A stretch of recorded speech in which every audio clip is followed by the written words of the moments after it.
I'm Guy Kawasaki, and this is Remarkable People. Happy 2024. We're on a mission to make you remarkable this year. Today's episode sets a record for us.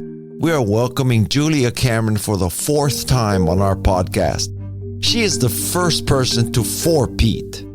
Julia is known as the godmother of creativity. She's the best-selling author of over 40 works, including, of course, The Artist's Way. Julie will discuss her latest gem, Living the Artist's Way, an intuitive path to greater creativity. Until this book, Julia's three tools were morning pages, artist dates, and solo, no device, no dog walks. In this book, she unveils her fourth long-awaited tool, a vital addition to the Artist's Way trilogy. It's called Writing for Guidance. Over 6 weeks, Julia teaches you how to connect with your intuitive power. Be prepared, by the way, to be knocked over by a feather when Julia answers my question, why did it take 30 years to write this book? Her answer is guaranteed to make you smile. I'm Guy Kawasaki, this is Remarkable People, and now, here is a remarkable Julia Cameron, direct from her house without air conditioning yet.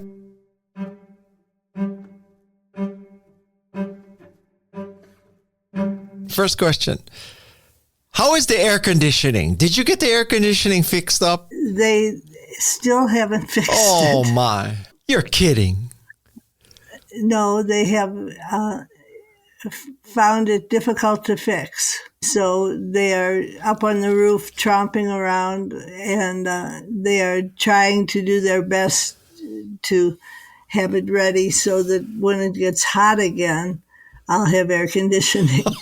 You know, I'm glad to learn that I'm not alone in having all these aggravating things to do in my house. I'm very familiar with your work, and this is the fourth time you've been on. But there may be people who are listening who don't know some of the nuances of your first three tools. So can you just briefly explain morning pages, artist dates, and walking? These are the basic tools of a creative recovery. And morning pages are 3 pages of longhand morning writing about absolutely anything that crosses your mind. And they are like poking a little teeny whisk broom into the corners of your consciousness and sweeping the debris into the center of the room where you can deal with it. So they're the place where you say, this is what I like, this is what I don't like. This is what I want more of. This is what I want less of. And you are sending a sort of telegram to the universe, and the universe responds. That's morning pages. The second tool is something called an artist date, which if morning pages are done daily, morning pages are non-negotiable. But once a week, you take an artist date, which is a solo expedition to do something that enchants or interests you. And it should be something that your inner 8-year-old would find delightful. An artist date has 2 parts to it, artist and date. And you're out to sort of woo your inner consciousness.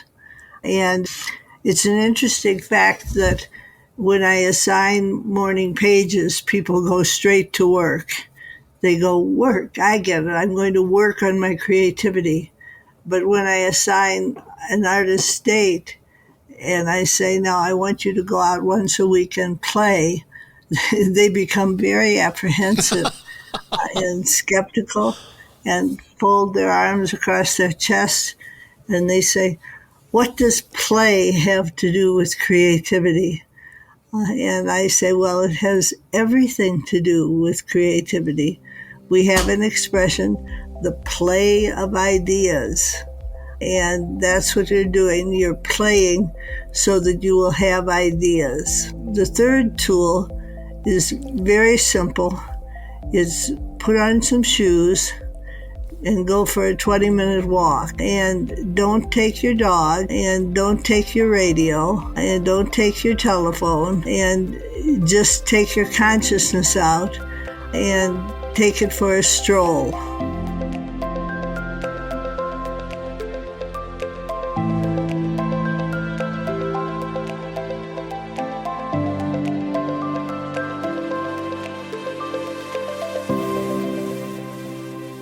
So the three tools are morning pages, artist states, and walks. And then there is a fourth tool, which I have not been faithful about explaining. It was a tool that I first mentioned in The Artist's Way in 1992, which is that I ask you to ask for guidance. And then I went for 30 years without mentioning it again, even though I was using it all the time. Morning pages, artist states, walks, and then the fourth tool is I want you to ask for guidance. And the new book, Living the Artist's Way, is a book which is a deep dive into the fourth tool. When you say asking for guidance, is it like you're having a conversation with your consciousness or the universe or God, and then you write down what you hear? You're asking for guidance on something which baffles you. So you write down, what about X? And then you listen. And when you listen, you will hear a response. And that response is guidance. And it's often clear and direct and precise and welcome. So it's not necessarily appearing to you via writing. You can just, quote unquote, learn this or hear this. I think it's important that you do it in writing, because when you write down your response, you have a record of the guidance that you received. And it's important that you have a sense of the accuracy of the guidance. So when you write it down, you are putting it on the page, and you are saying, this is what I heard. And why, Julia, did it take 30 years for you to write about this? I think it's because I was afraid of sounding too woo-woo.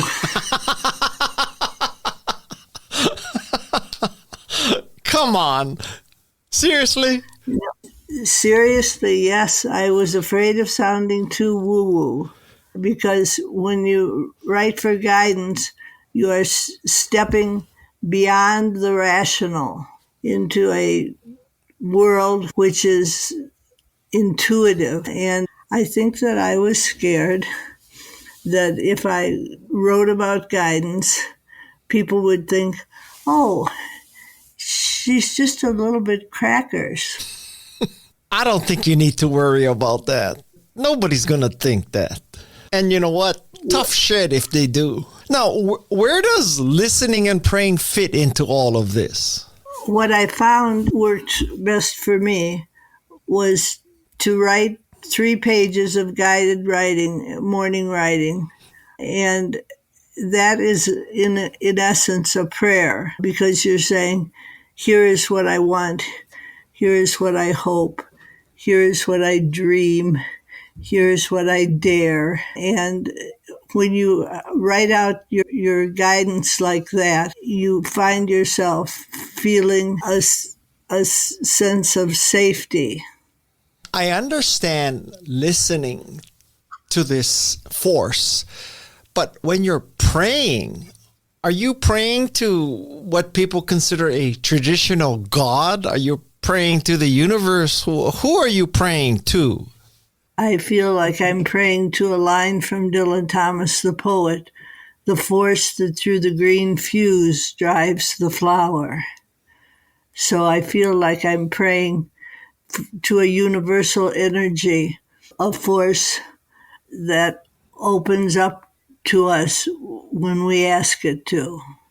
So let me ask you a kind of a flip side question, which is, are there any people who are so evil or so whatever that this writing down and the guidance that they hear is just plain wrong? If Donald Trump did this, what would happen? If Donald Trump did this, we might get a better world. But I think there's no such thing as a person who is too, quote, evil to write for guidance. And I think that writing for guidance is asking the universe to give us a sense of benevolence. Why do you ascribe so much power to the act of writing? What makes that beyond just thinking or cogitating or whatever? What's the act of putting it on paper do?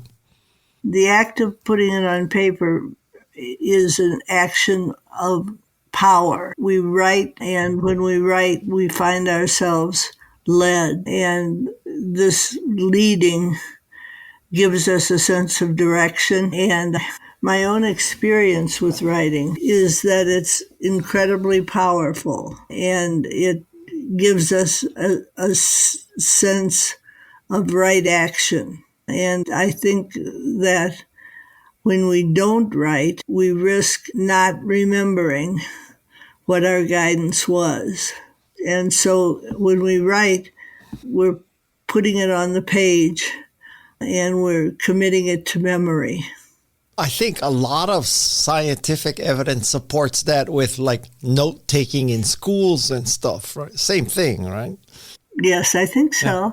Now, what if somebody says, well, can I type it? Can I put it in a word processor or a digital journal? Is it the act of writing is not the same as the act of typing? It's not the same. When we write, we are connected from our heart to our hand. And when we type, we can go quickly past important points. And I sometimes have people say, oh, Julia, I'm so much faster when I type.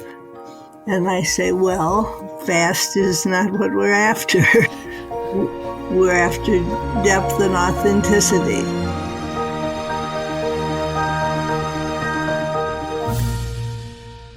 Really tactical question. Do you have a favorite pen? Oh, I do. What is it? It's a Uniball 207. It's a fast writing pen. Uniball 207. Yes. Okay, this episode is going to come out and Amazon is going to be sold out. We should get you an affiliate fee for that. Well, any special color? Well, I like black. Okay. I have another bizarre question. I read that you conduct Zoom classes for morning pages. My head exploded. You're the last person in the world I would think is using Zoom, and then using Zoom for something so analog as writing morning pages. The two it's hard to fit those two thoughts into my limited brain. What is the attraction of Zoom for you? I like Zoom because I feel connected to the people that I'm teaching. And I feel like it gives me a sort of radar, and I feel like it gives me a feeling of commitment. So when I teach on Zoom, I want to say with more depth. You teach with more depth with Zoom than in person? I think so. Wow. I think it's because you feel the purity of intention of the class. Can you explain that? When I teach on Zoom, I start off by saying, now I'm going to count to 3. And when I get to 3, I want all of you to set an intention that we're going to have a wonderful class. And then I count to 3, and then we set the intention. And now this is going to sound too woo-woo, but I feel I can experience the good wishes of the class. Wow. I would say 99.9% of the world thinks that Zoom is dehumanizing. It lacks human emotion and touch, etc., etc. And the only two people who I have ever interviewed who said opposite of that is you and Tom Peters of In Search of Excellence. The both of you are in very good company as having different opinions of Zoom. Well, I just think that Zoom opens our minds. It seems like about one book a year because my podcast has been going 4 years and you've been on 4 times.